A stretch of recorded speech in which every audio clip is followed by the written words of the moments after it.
Мы живем в мире, где для общей безопасности важно и нужно быть сильным, уметь принимать правильные решения и никогда не отступать. Мною принято решение о проведении специальной военной операции. Красавцы, наши родные. Сразу несколько вооруженных конфликтов развиваются в разных частях света. Неспокойно на Ближнем Востоке и в Закавказье, в Средней Азии, в Северной, Западной и Центральной Африке, Восточной Европе и других местах.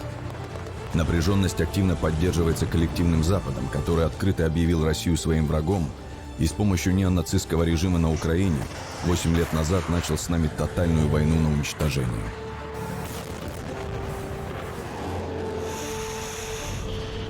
Нам удалось побывать на одном из ведущих предприятий оборонно-промышленного комплекса Тульском КБ приборостроения, где сегодня самыми талантливыми рабочими, инженерами, конструкторами производятся передовые высокоточные комплексы в интересах нашей армии, авиации и флота.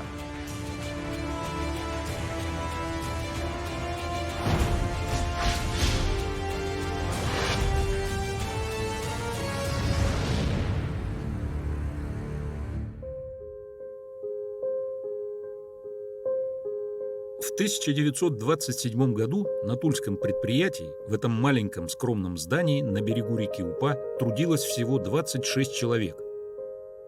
В более позднее время здесь работали выдающиеся инженеры и конструкторы: Токарев, Макаров, Стечкин, Грязев, Шипунов и многие другие. Все они ковали оборонный щит нашей Родины. Сегодня Тульское КБ приборостроения – одно из самых крупных предприятий оборонно-промышленного комплекса России. Здесь трудятся уже более 10 тысяч человек, которые создают самые передовые высокоточные комплексы для нашей армии, авиации и флота. Конструкторское бюро приборостроения было создано на Тульском оружейном заводе. Официально оно начало работать с 1 октября 1927 года и тогда носило название ПКБ – проект и конструкторское бюро. Для Красной Армии необходимо было стрелковое оружие, и проектно-конструкторское бюро в кратчайшие сроки включилось в решение этой задачи. В этот период ПКБ сыграло очень важную роль в развитии отечественного стрелкового оружия. Появляется самый первый отечественный самозарядный пистолет Коровина, а вскоре и более мощный армейский пистолет Токарева – ТТ. Легендарный тульский Токарев – самый массовый пистолет Великой Отечественной войны. Каждый офицер носил его при себе и надеялся, что он сохранит ему жизнь. Другим важным направлением стала разработка авиационного вооружения. Растут скорости самолетов, появляются цельнометаллические самолеты. И первым таким скорострельным отечественным авиационным пулеметом становится ШКАС, шпитально-кабарецкий авиационный скорострельный. Пригодились и мощные артиллерийские решения для советской боевой авиации. Авиационная пушка Б-20 «Березина» и авиационная пушка ВЯ «Волково-Ярцево». По характеристикам они намного превосходили зарубежные аналоги и дали нашей авиации несомненные преимущества в небе. Но враг подходит к Туле, и было принято решение об общей эвакуации оборонных предприятий. Около половины осталось в Туле, где они непосредственно приняли участие в обороне. Тула сама стала щитом для Москвы. 43 дня шли ожесточенные бои. Но город не сдался. Оборонные предприятия продолжали работать. Говорит Москва. После упорных уличных боев завершили разгром берлинской группы немецких войск и сегодня, 2 мая, полностью овладели столицей Германии, городом Берлином. После окончания войны был объявлен конкурс на новый пистолет. И вот, пожалуйста, вышел на свет пистолет Макарова и успешно победил всех. Николай Федорович Макаров вспоминал: «Я в то время работал ежедневно до 3 часов ночи, в результате чего дорабатывал и расстреливал образцов в 2, а то и в 3 раза больше, чем мои соперники. что, безусловно, дало возможность в совершенстве отработать надежность и живучесть. В это же время на вооружение принимают еще один пистолет – длинноствольный автоматический пистолет Игоря Яковлевича Стечкина. Интересно, что когда Игорь Стечкин учился в Тульском механическом институте, научным руководителем его дипломного проекта был никто иной, как Николай Макаров. Существует легенда о том, как проходила защита самого популярного среди бойцов спецназа пистолета. Кто-то из членов комиссии, изучив чертежи, сказал, что такое оружие стрелять не может. Студенту Стечкину пришлось доказать, что спроектированный им пистолет имеет высокую работоспособность. Он достал оружие и сделал 3 выстрела.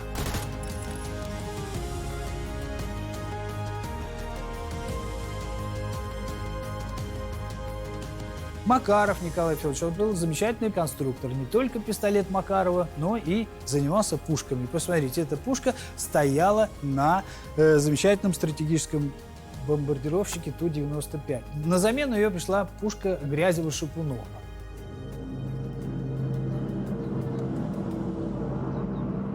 ЗУ-23 устанавливается, да, на КамАЗе у нас стояла. Работать по беспилотникам, да, работали парни. Прикрывали, то есть работали хорошо, эффективно, молодцы. Вещь громкая, шустрая, мощная.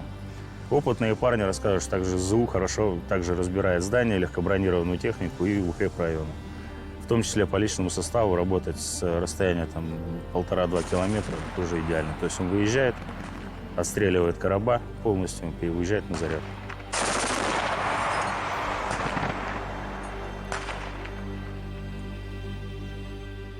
Если вы увидите какую-то пушку на вертолете, самолете или БМП, не задавайте вопроса, чья она. Она сделана на Тульском КБ приборостроения. Так говорил Аркадий Шипунов со своими молодыми специалистами. Невероятный творческий тандем 2 гениальных конструкторов – Василия Грязева и Аркадия Шипунова. Легче перечислить, что они не сделали, чем все их разработки. Сотни конструкторских решений, десятки самых высоких государственных наград. Они были засекречены до середины 90-х годов. Мы создали организацию, направление, которое обеспечило и сейчас обеспечивает, что превосходство. Василий Петрович, когда закончил институт, приехал к Аркадию Георгиевичу и говорит: давай делать пистолет. Он говорит: да успокойся, какой пистолет? Только что приняли пистолет Макарова. Занимайся пушками. И он занимался пушками всю жизнь. Мечта его осуществилась. ГШ-18. Пластмассовая рамка. Уникальный мощный патрон, бронебойный, который пробивает титановую пластину бронежилетов современных с 10 метров. Пистолет ГШ-18. Грязева, Шипунова. Очень легкий, 480 грамм, 18 патронов.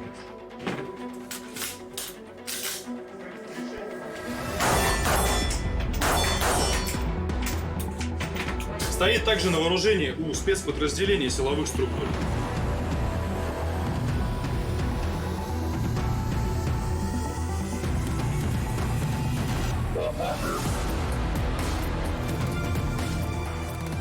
Всякое передовое – это риски.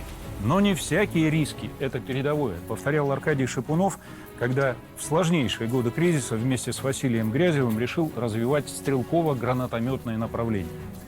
Именно в эти сложные годы на Тульском КБ приборостроения были разработаны лучшие образцы оружия антитеррора из линейки стрелково-гранатометного вооружения.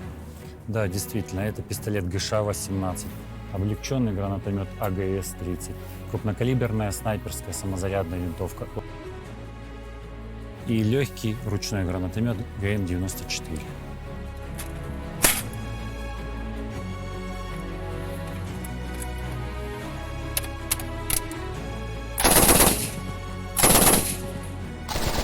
Автоматический гранатомет АГС-30, он является, наверное, самым легким из этой линейки в мире. Масса его 16 килограмм и коробки 16, которые, то есть один стрелок уже может спокойно работать с этим гранатометом. Было у нас 2 АГС уже с собой. И при наступлении наших солдат мы обеспечивали прикрытие именно 2 АГСами. То есть ставили на разные позиции, и с двух позиций одновременно били, куда нам давали координаты. Соответственно, помогали своим солдатам пройти дальше, потому что враг в этот момент не мог ничего сделать, потому что с двух АГСов накрывало очень плотно. С другого ничего мы стрелять туда не могли, чисто физически, потому что там не было возможности с чего-то другого производить огонь. И в этот момент из всего, что у нас было, помогли только АГСы. Плотный огонь с АГСов, очень плотный. АГС – вещь мощная. Флагман нашего производства – гранатомет АГС-30. В концепции данного гранатомета мы реализовали новый прицельный комплекс. Позволяет учитывать все необходимые внешние данные для производства точного выстрела из данного оружия. На этом стенде представлено полное собрание сочинений современного оружия, гранатометного и стрелкового, Тульского КБ приборостроения, от АГС-30 до ГШ-18. В чем была особенность снайперской винтовки ОСВ-96? У нее 3 вида боеприпасов, то есть у них снайперский боеприпас, бронебойный боеприпас и бронебойно-зажигательный боеприпас. В данном случае здесь? В данном случае это здесь снайперский боеприпас. Это очень точный патрон, это около 30 миллиметров на 100 метров.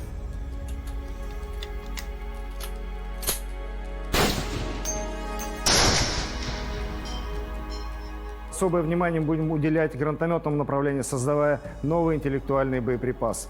В магазине данного гранатомета помещается 3 гранаты, 4-я граната остается в казенной части. Специалист имеет возможность производства 4 выстрелов подряд с высоким могуществом. ГМ-93, 6 Г-30, в том числе, который идет уже с барабанным магазином. Скорострельность – это раз, поражающее действие – это 2. Был выявлен противник на 2-м этаже в окне. Стрелку-гранатометчику была поставлена задача нанести туда поражающий огонь. Он нанес, противник был уничтожен. Достаточно 100-200 метров. Точность достаточно эффективная. Точку в одну в десятку, там поражать не надо, достаточно попасть в определенный радиус. Порядка до 3-4 метров этого достаточно вполне, чтобы уничтожить противника или поразить его, ранить и дальше уже отработать, либо захватить заложника. До РПО «Шмель» достаточно одного для того, чтобы сложить здание до 50-80 метров квадратных и поразить противника, находящегося внутри. Это неоднократно применялось в специальных операциях. По текущей спецоперации также очень актуально. Практически в каждом подразделении порядка 30% личного состава носит с собой РПО «Шмель» и применяет его эффективно. Кто для вас пример вообще в оружейном деле? Я не выделю одного, потому что если зайдете к нам в техкабинет, 4 стены тех людей, с которых можно брать пример.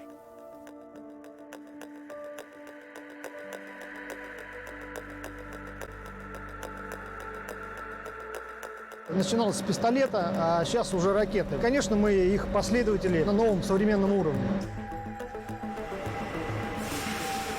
Сейчас это сотни работ, по сути, по всем направлениям, какие существуют в оружии. У нас 6 направлений, вообще говоря, вооружения. На сегодня главное наше направление – это зенитные комплексы. «Панцирь» – это целое семейство машин.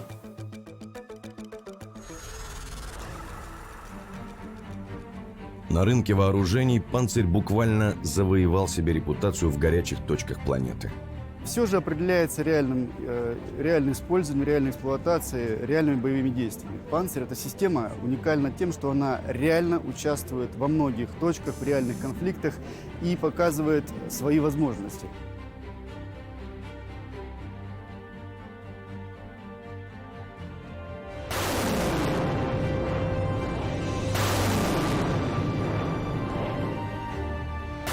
Отчет, готовность номер 1.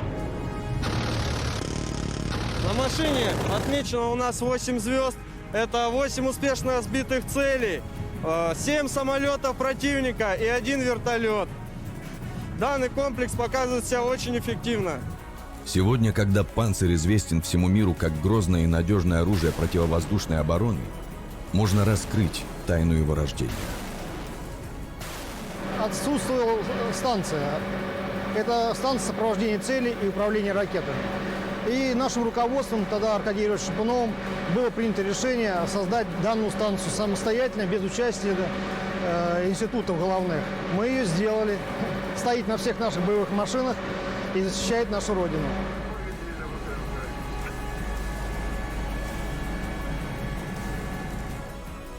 Шипунов умел решать казавшиеся нерешаемыми задачи.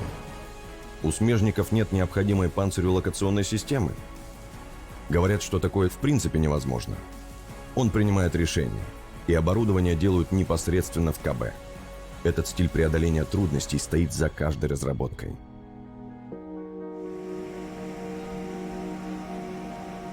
Мне повезло, я застал Аркадия Григорьевича, я с ним общался, и даже повезло, где-то с полгода я с ним работал. Человек, который думает на не то что десятилетия, на века. То, что еще никому, включая военных, пока в голову не пришло, вот, а уже это знал, уже это предвидел и закладывал в свои изделия. Есть цель азимут 120, дальность 7500, высота 4. Внимание, пуск разрешен. Цель словно уничтожена. Чтобы спасти предприятие после распада Советского Союза, Аркадий Шипунов первым изменил жесткий порядок в системе ВПК. Дело в том, что раньше 3 главных цикла – разработка, производство и продажа любого вооружения – она распределялась по разным предприятиям и ведомствам. Но Шипунов добился разрешения и соединил все звенья этой сложнейшей цепочки на своем отдельно взятом предприятии. Именно этот фактор в условиях полного хаоса спас КБП от полного разорения. Стремление к этому целиком делать у себя дало свои плоды и позволило строить комплекс оптимально. Здесь нельзя было выжать, допустим, все из ракеты, но несколько усложняли наземку или вот наоборот. Конструктор, хороший конструктор. Самое главное, он может гордиться плодами своего труда. Он его видит, со временем он видит, правильно ли он поступил, правильно ли он принял решение. Если правильно, он гордится этим. Когда полетели воздушные цели на нас, там разные, это РСЗО, соответственно, оперативно-тактическая точка У, БПЛА, мы начали все это отражать. Соответственно, пехота, тыл весь, они благодарили нас.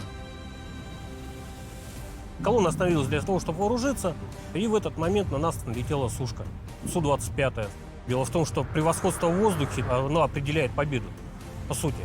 Я только увидел то, что воздух, успел крикнуть воздух, мы начали разбегаться. Я что сделал, упал и на себя начал натягивать пустой ящик деревянный, хоть чтобы как-то прикрыться. Сушка начала как бы сваливаться, скажем так, в штопор для того, чтобы выйти на нужный угол атаки. Но было, мягко говоря, очень не по себе. И в этот момент была сбита панцирем. Панцирь спас все подразделение. Цель уничтожена, азимут 236, высота 12100, дальность 19300, восход одна. Задача понятна. Охрана с воздуха различных объектов. Есть модификации этой системы, которые предназначены для военно-морского флота, для защиты кораблей. Вообще говоря, свое направление, потому что уж больно сильно требования отличаются.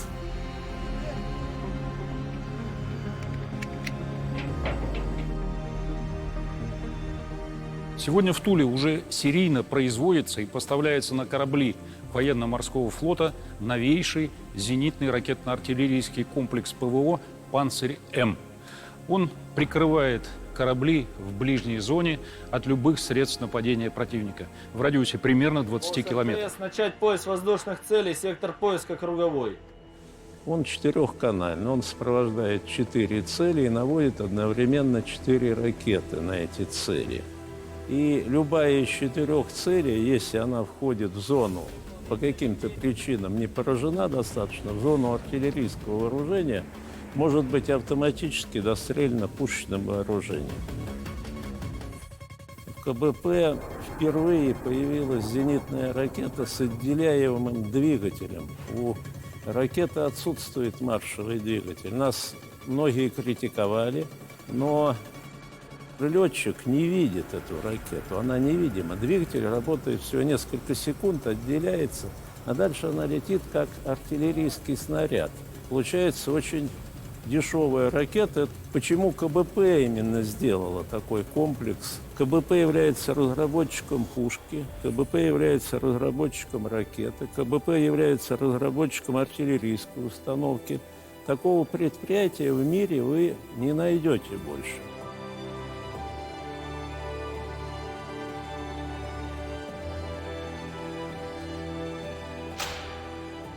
В настоящее время в российской армии находится большое количество БМП-2, и модернизация является быстрым способом придания машине абсолютно новых свойств в соответствии с современными требованиями. Эта машина практически готова, в течение нескольких дней будет направлена в войска. Модернизируют и сразу учат, как работать с нововведениями в технике. В условиях именно учебного центра имеются тренажеры. Все руками разбирают, собирают. То есть люди садятся в машину, полностью готовые сразу идти в бой. Это легкобронная техника. Давно уже в войсках. Они перевооружены до уровня современных систем. Автоматический гранатомет, 30-мм автоматической пушки 2,42, левые и правые пусковые установки на 2 ракеты каждая. Управляемая ракета «Корнет» для поражения сильно бронированной техники.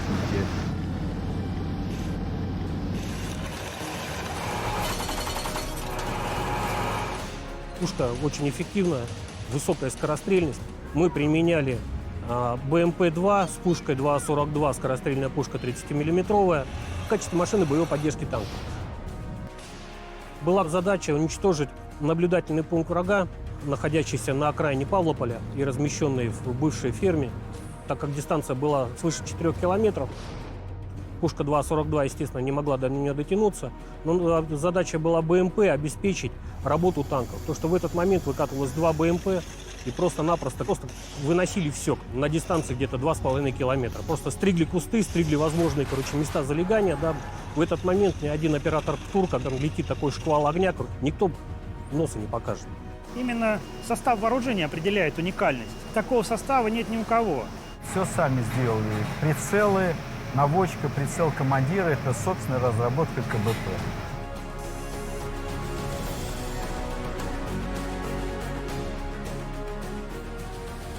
БМД-4М с боевым отделением «Бахча» состоит на вооружении воздушно-десантных войск России. Боевая машина десантная, у нее основная особенность еще и в том, что ее можно сбрасывать с воздуха. Чтобы занять какую-то передовую позицию, и она должна выдерживать перегрузки определенные, должна обладать минимальной массой, чтобы смог поднять самолет, чтобы парашютная система смогла ее выдержать. Американские ПТРК «Джавелин», гаубицы М777, противокорабельные ракеты «Гарпун» и РСЗО «Хаймарс», шведско-британские противотанковые ракеты «Энлау» и французские гаубицы «Сезар». Все это зарубежное оружие в последнее время на слуху, но, как показывает практика, его боевые характеристики очень сильно мифологизированы. На Международном военно-техническом форуме в Подмосковье было представлено немало современных образцов российской боевой техники, которые могут успешно противостоять заморским образцам и превосходят их по тактико-техническим характеристикам, как, например, вот это БМП «Курганец». Высокоточное оружие, беспилотная бронетехника и боевые экзоскелеты. Посмотрим, чем еще мы сможем неприятно удивить, а может и огорчить наших врагов. «Корнет» – самое грозное противотанковое оружие Тульского КБ приборостроения. Кстати, американцы впустую потратили более 4 миллиардов долларов, но создать аналог этого высокоточного оружия так и не смогли. Да, у «Джавелина» есть головка самонаведения, но головка самонаведения требует охлаждения перед тем, как произвести пуск. Если в нашем комплексе, как только оператор через окуляр обнаруживает цель, он может тут же нажать на спусковой крючок, и ракета пойдет к цели. То у «Джавелина» необходимо дождаться, пока головка охладится, пока она сообщит оператору через прицел, что она захватила, она готова к работе, проходит до 30 секунд. То есть представьте, во время боя вы должны стоять, удерживать прицел на цели, чтобы головка захватывала. Как только какой-то рядом разрыв, оператор чуть дернулся, все, время пошло заново. Надо считать заново. Есть противотанковые ракетные комплексы. «Корнет» наш бренд, да? Есть и другие системы, но семейство, это семейство с разными дальностями, с разными частями боевыми. С нами был расчет, который работал с нами в паре. И на тот момент был сбит танк противника, именно с ПТУРа. Били по гусянке. После выстрела оператор видит фоноцелевую обстановку, на которой может быть одна цель, две, там несколько, и перекрестие прицела. Вот это перекрестие он должен удерживать на цели. Причем он совершенно не должен обращать внимание на ракету. Ракета сама придет туда, куда он навелся перекрестием. Если он навелся на танк, она попадет в танк. Нам достался «Корнет». Из 6 применений 6 уничтоженных опорных пунктов врага полностью, что заставило противника перенести линию обороны на несколько километров назад, отступить.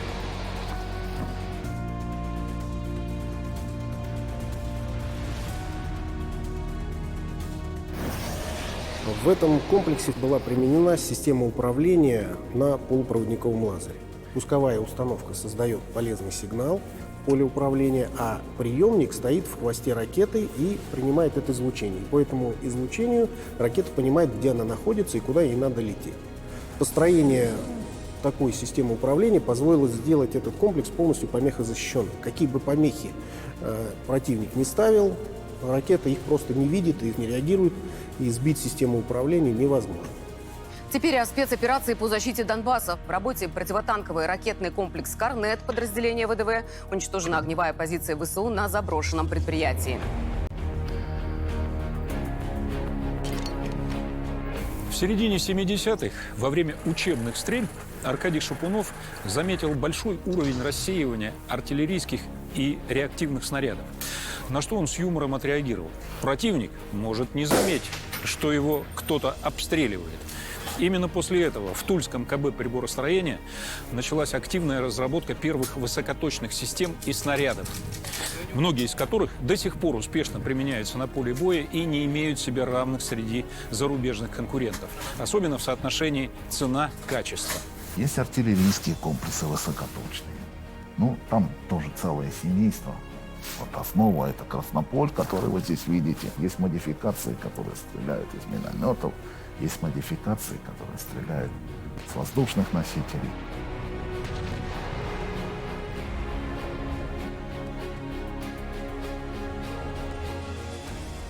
Снаряд непростой. В нем есть тоже некие технические хитрости. Как, например, в головке самонаведения. Вся прелесть и весь вот в этом проектировании, что добиться простоты конструкции при ее надежной работе. Разведгруппы ушли в тыл противника, выявляли пункты управления противника, также пункты складирования вооружения. И все эти пункты, так как они были размещены возле детских садиков, возле школ, в непосредственной близости от населения, были уничтожены именно снарядами «Краснополь». И потом, общаясь уже с жителями Новоазовска, Широкина, они все говорили о том, что, условно говоря, вот он стоял, штаб, да, вот прям туда бах и прилетело. И никого из мирных жителей даже не задело, то бишь не было пострадавших из мирного населения. Ну вот совсем недавно в интернете появились кадры, из которых можно понять, что оружие действительно попадает с потрясающей точностью. Стреляющий мог находиться за десятки километров от выбранной цели. После того, как он сошел с завода, и он в течение 10 лет он пролежит, его можно зарядить, и он попадет. Есть примеры, то, что стреляли снарядами и с большими сроками они попадали. То есть очень надежный снаряд. А это, значит, управляемая артиллерийская мина, которая предназначена для стрельбы вот из этого миномета. эти все боеприпасы спроектированы нами, это как бы наши дети, нам интересно, как они себя там дальше, в дальнейшем в жизни ведут. Отслеживаем, есть, знаем, очень положительные отзывы. Обычный снаряд неуправляемый. Нужны сотни снарядов, чтобы поразить цель. Да, высокоточное оружие, наверное, много дороже, но в этом смысле эффективно. Школа Шипунова очень сильная школа. Тот подход, который был задан, вот он же и продолжается. У нас подрастает молодежь, у нас много талантливых ребят. И они впитывают в себя то, что в свое время заложил Аркадий Георгиевич. Используют искусственный интеллект, суперкомпьютеры, самое современное программное обеспечение. И благодаря этому у нас появляются совсем новые изделия. Были разработаны уже после Аркадия Георгиевича, но его идеи, его мысли, его дух, они в них присутствуют. В КБП был сформирован Центр подготовки специалистов по эксплуатации техники, которую разрабатывает и производит наше предприятие. В базе Центра подготовки функционирует университетская кафедра проектирования автоматизированных комплексов. Все преподаватели являются сотрудниками нашего предприятия.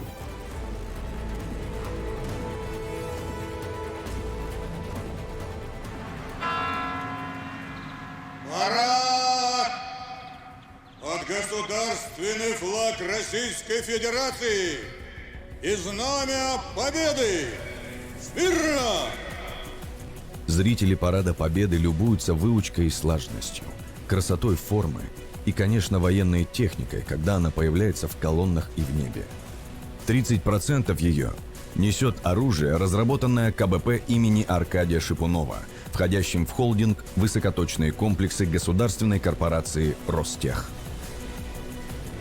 Здесь создается вся скорострельная артиллерия России. Отсюда снабжают оружием все без исключения рода войск, производя все в диапазоне от пистолетов до ракет. И более 40 стран мира выбирают для своих армий то, что сделано в КБП. К 95-летию мы подошли в очень современном облике с точки зрения техники. У нас современные корпуса, у нас современное оборудование, у нас современные испытательные базы.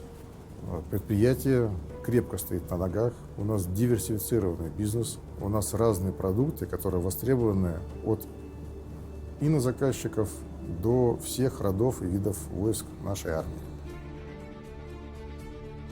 Город Тула – это оружейная столица. Она и так было, так есть, так будет. И 20% оборонного промышленного комплекса всей страны сосредоточено именно непосредственно на территории области. На руководителях предприятий ОПК лежит прямая ответственность за решение задач по наращиванию выпуска вооружений и военной техники, по развертыванию дополнительных производственных мощностей. В свою очередь, все вопросы материального, ресурсного и финансового обеспечения оборонных предприятий должны быть решены правительством незамедлительно. С XVI века по территории современной Тульской губернии проходила большая засечная черта русского государства, которая не раз спасала Москву от набегов иноземных захватчиков. Здесь же более 300 лет назад по указу Петра I было организовано производство оружия. И сегодня Тула по праву считается оружейной столицей России. С особенным чувством отмечают тут дни ракетчика и артиллериста, военно-морского флота и военной авиации, воздушно-десантных и мотострелковых войск, противовоздушной обороны и другие военные даты. И, конечно же, День защитника Отечества. Ведь огневое превосходство русского оружия – результат труда тульских оборонщиков.